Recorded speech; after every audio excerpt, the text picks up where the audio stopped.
अस्सलामुअलैकुम प्यारे बच्चों, आज हम सीखेंगे कि डाल को किस तरह से लिखते हैं और डाल से किन किन चीज़ों के नाम शुरू होते हैं। तो चलें देखते हैं कि डाल से किन चीज़ों के नाम शुरू होते हैं। डाल से डॉल, डाल से डब्बा। ओके। तो प्यारे बच्चों, इसकी शक्ल बिल्कुल दाल की तरह है, तो हमें लिखने में भी बहुत आसानी होगी। तो चले इसकी मशक करते हैं। सबसे पहले वाले नुक्ते पे हम अपनी पेंसिल रखेंगे और तमाम नुकात को इस तरह से मिला देंगे। प्यारे बच्चों, ये तो बन गया दाल, लेकिन जब हम इसके ऊपर छोटी सी तोय बना देंगे तो ये बन जाएगा डाल। तो चलें इस तोय को भी आपस में मिला देते हैं।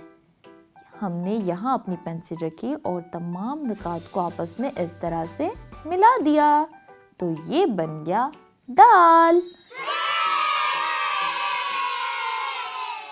बिल्कुल इसी तरह से एक और दाल की मशक करते हैं।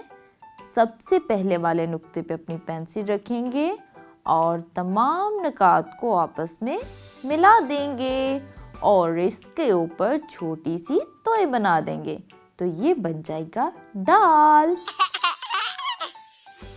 प्यारे बच्चों, अब बाकी तमाम डाल की मशक आप अपनी किताब पे करें और अपनी मामा को दिखाएं। तब तक के लिए अल्लाह हाफिज।